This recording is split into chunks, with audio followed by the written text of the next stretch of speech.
Thank you very much for the organizers for inviting me to this absolutely amazing. I haven't seen so much crowd ever since I visited a dharna in JNU. I think it's just...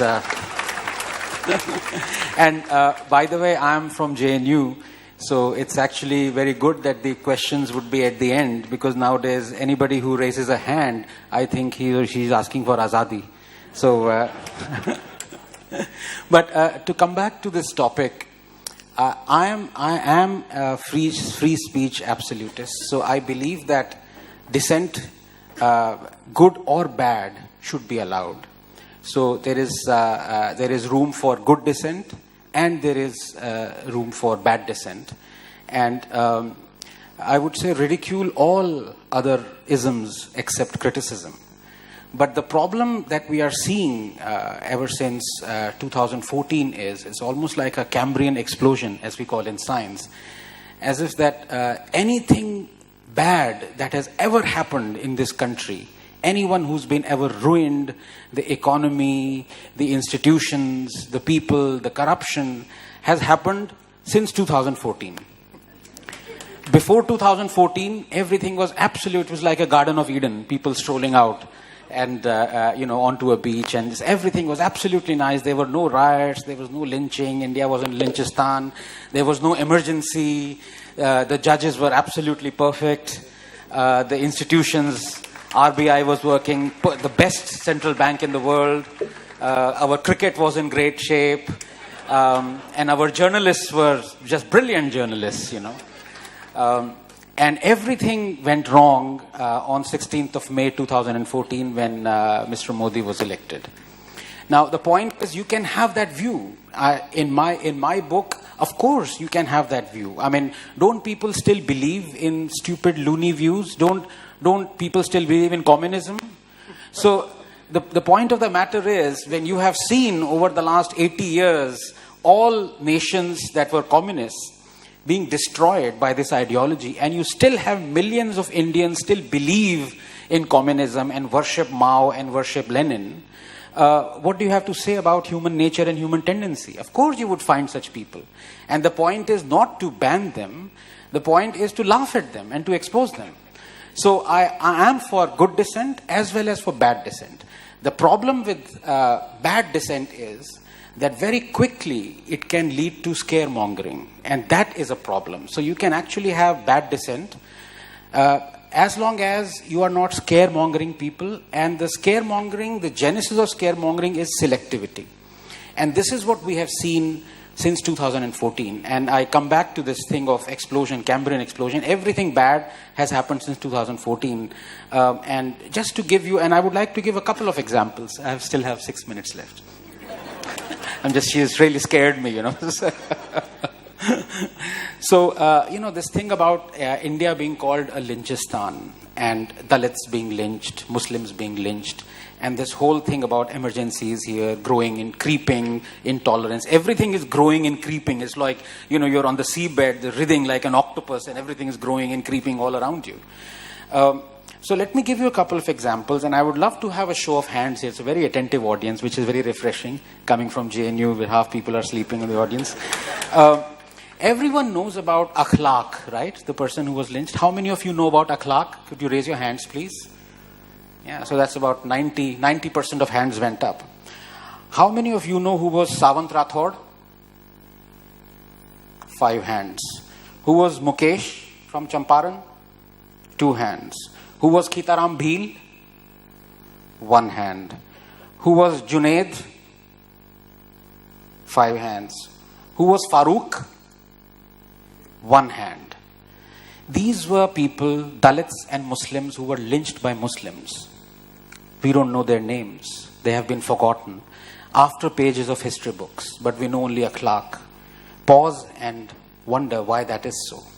In the last 1 year, there have been more than 100 attacks, lynchings, attempted lynchings by Muslim mobs on Muslims, on Hindus, on Dalits. They just don't appear in the news. They just slip away. There have been more than 36 attacks by Muslim mobs on Dalits, lynchings, attempted lynchings.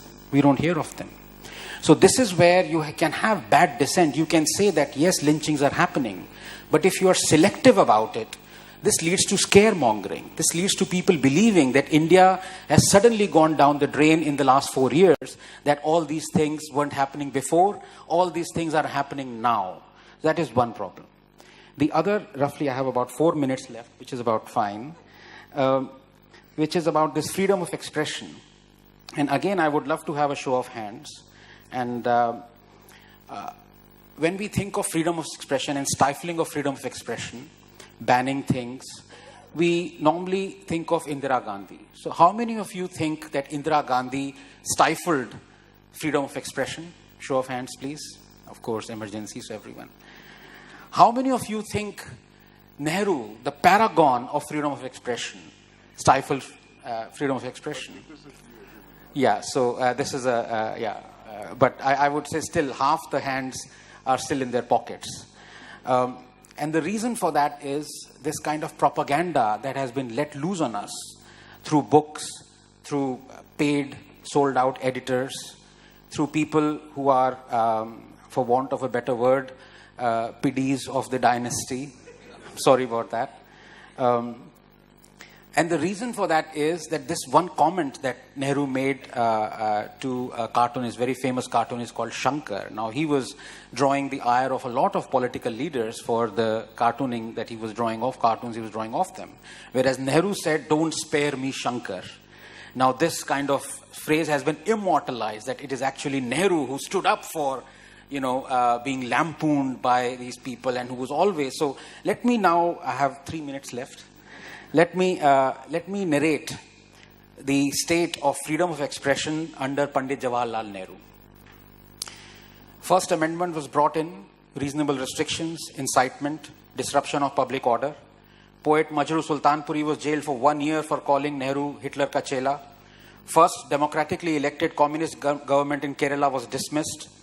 Congress president said communist parties wouldn't be allowed to participate in general elections. Stanley Woopert's book 9 Hours to Rama was banned. The book Chandra Mohini was banned. Audrey Menon's The Ramayana was banned. Campbell's The Heart of India was banned. Koestler's The Lotus and the Robot was banned. Import of any newspaper that undermined friendly relations with foreign states was banned. Aziz Beg's Captive Kashmir was banned. Frischler's Aisha was banned. Bertrand Russell's Unarmed Victory was banned. Robson's 9 Hours to Rama was banned. Sardanvi's Marke Somnath was banned. Robert Taylor's The Dark Urge was banned. Selling Lady Chatelier's Lover was banned. The book What Has Religion Done for Mankind was banned. Ratmanath's Bhupat Singh was banned. Import of any obscene drawing or painting was banned. Mrinal Sen's film Neel Akshar Niche was banned. Menon's Rama Retold was banned. Tony Hagen's book Nepal was banned. The RSS organizer was censored. Its publishers prosecuted. Film Gokul Shankar was banned. Godse's Testimony was banned. Goswami's Runumi was banned. Historian Dharampal was jailed for criticizing Nehru post-Indochina war. Release of 1962 war film Bhool Na Jana was blocked. President Rajendra Prasad's speech was barred from distribution. Harmonium was banned from AIR. Draconian Press Objectionable Act was passed. Columnist Vivek was fired. His column critical of Nehru discontinued. HT editor Durga Das was fired. His column critical of Nehru discontinued. Congress leaders demanding Nehru's resignation were arrested and jailed. Ads to Times of India were discontinued for speaking against government policy. Magazine Crossroads was banned. Play Nigalene Communistaki was banned. Its actors arrested. Hindi film songs were banned from being played on the AIR. Congress demanded a ban on the iconic film Parkasarthi. Film Nastik was banned. Western pop music was banned from the AIR. People's Theatre Association was banned. Play Harpida Master was banned. Film Ganga Jamuna was blocked. Sarat Chandra Chattopadhyay's play Mahesh was banned. Tagore's play Gora was banned. Balraj Sani's play Jadoo Ki Kursi was banned. Tagore's play Besarjan was banned. Pradeep's film song was deleted. 2 songs from Fir Subah Hoge were banned. Editor Prahlad Keshav Atre was jailed for writing critical article. Film Jugnu was banned. Film Jharna was banned. Under Jawaharlal Nehru.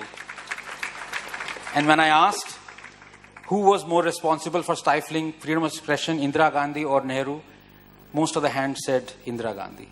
This is the reason. Selectivity is going to be our bane. It is going to be the destruction of the knowledge that we are going to spread around young people. And that is why I will always have my praise for the younger generation and the social media. You are the real warriors. You are going to put all these people and all these politicians to shame. Thank you.